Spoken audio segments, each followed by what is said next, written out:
Stockholm isn't the biggest capital in the world. There's 2.5 million people in the greater metropolitan area and 1 million people in central Stockholm. But the city is growing, and it's growing by around 7 to 9% per year. And that means that the infrastructure in the city needs to expand as well to accommodate the existing and the future population. There's a lot of construction projects in the city, and some of these projects will have a huge impact on people's day-to-day lives. In this video, I'm gonna tell you about how Stockholm and its infrastructure is expanding.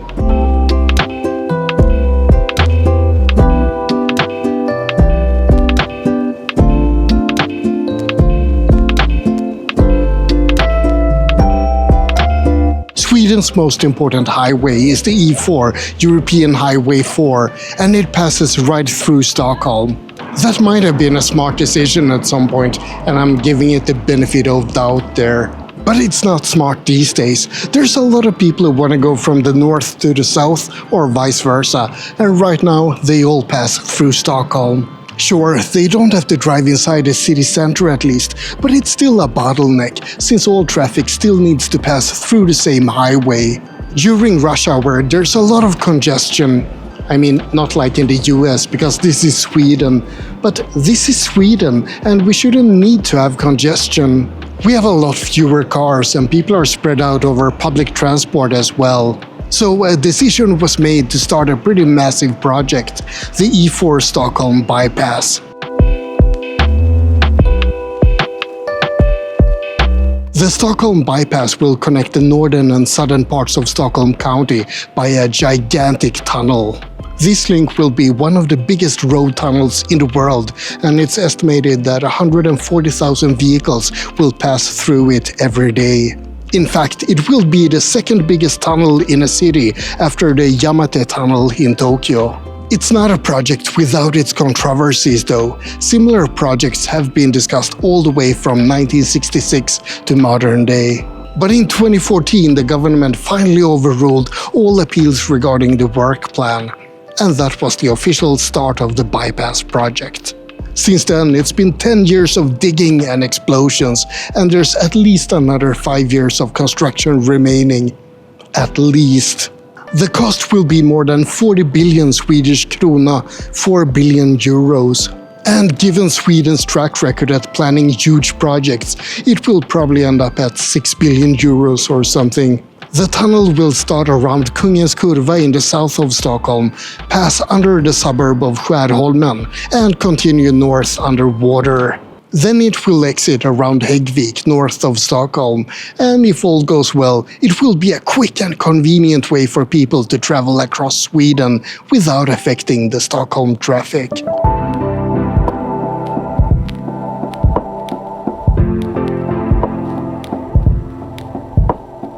There's also a lot of things happening with the Stockholm subway, and there's going to be 18 new stations in the coming years.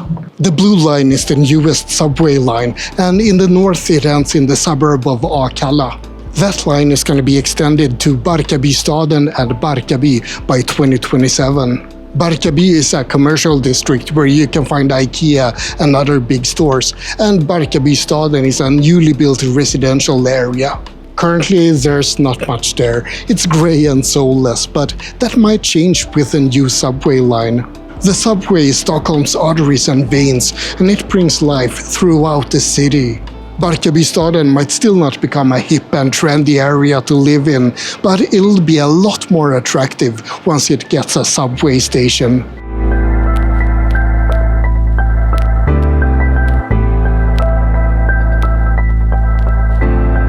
The Green Line is Stockholm's oldest subway line, and it's still very much going strong. There's going to be 3 new subway stations along the Green Line by 2028 to various areas of Solna.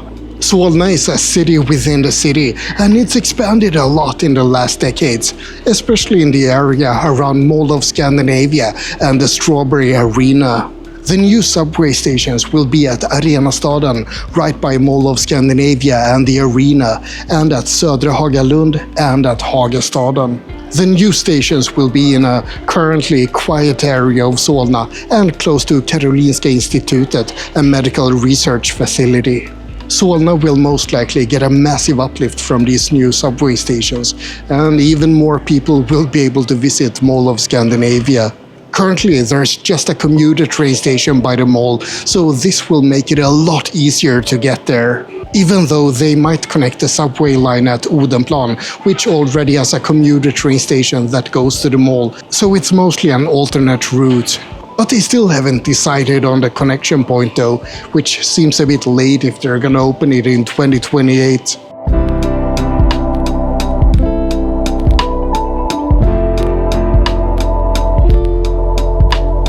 But there's more. The blue line will extend to the south as well, and not just to the north.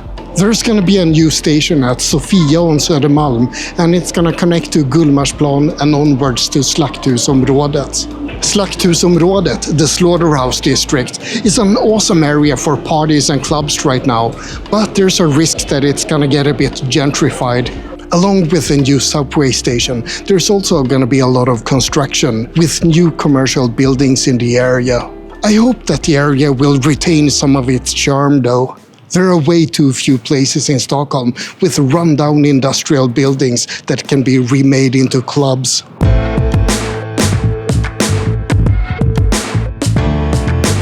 And speaking of the blue line, there's also going to be an extension of the line to the east from Sofia. This will introduce new subway stations at Hammarby Sjöstad, Sickla, Järla and Nacka. And those are sorely needed. Hammarby Sjöstad is a gorgeous area, but it's too far off from the city right now. Getting to Hammarby Sjöstad requires switching from the subway to the unreliable overland light rail, which often breaks down in winter. A subway connection will make it a lot easier to get to that area. The lack of proper infrastructure is one of the reasons that I don't want to move there right now. And Nacka, well, that's definitely off right now. You either have to go by slow buses or have a car if you live there. Or you can bike to town, of course. The bike roads over there are pretty excellent, but that's not always convenient, like in winter, for example. The blue line to Nacka and the new stations on Södermalm are expected to open in 2030 though, so that's quite some time away. Oh, and they're also gonna reshuffle the green and the blue lines a bit when they make this extension. Currently, there are 3 green subway branches to the south, but that will be reduced to 2, and the blue line will take over one of those branches. But there's still more. There's gonna be some changes closer to my hoods too.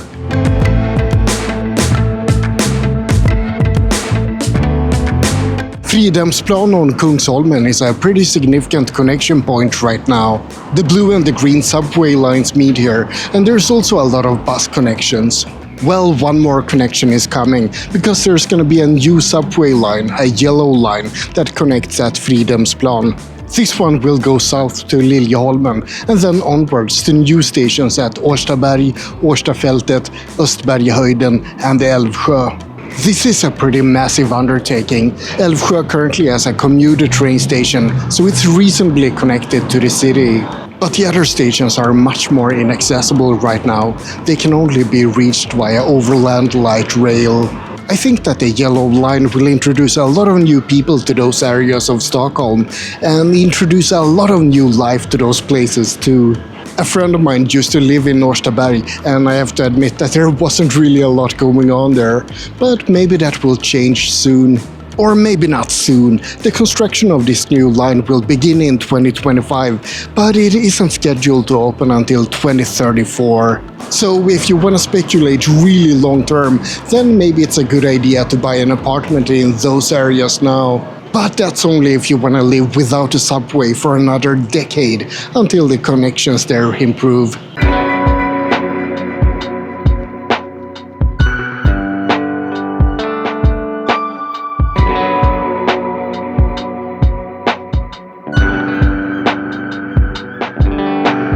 Stockholm is growing, not as much as during its peak days, but there's still a need for new residential areas.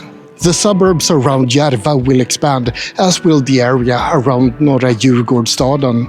And Hagastaden will be a new suburb between Solna and the city. The city planners call it a new inner city area, but I think that in most people's minds it will be a suburb.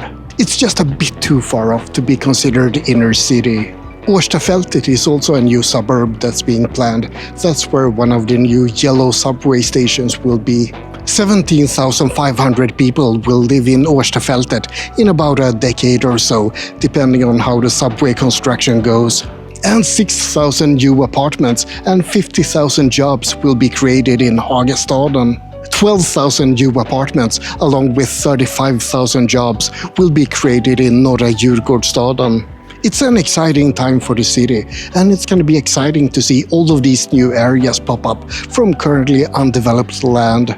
But plans might change, and you never know what will happen in the future. As an example, along the blue line between Hallonbergen and Kista, there's an abandoned ghost station called Kymlinge. That was going to be a whole new suburb in the 1970s, along with a newly built subway station. But plans changed. The government authorities that were going to move to Kymlinge moved to other places instead, and in the end, the whole suburb was abandoned. Now the only remnant of this new suburb of Stockholm is a ghost station in the middle of a patch of forest. Instead of thousands of people, these days there's only rabbits and deer that populate Kymlinge.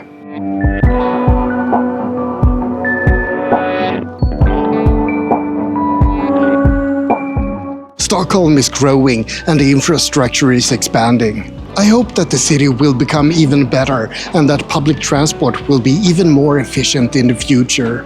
There's a lot of new people coming to Stockholm, and hopefully a lot of tourists will appreciate the capital too. But if all of these people are gonna have a nice experience, everything needs to work.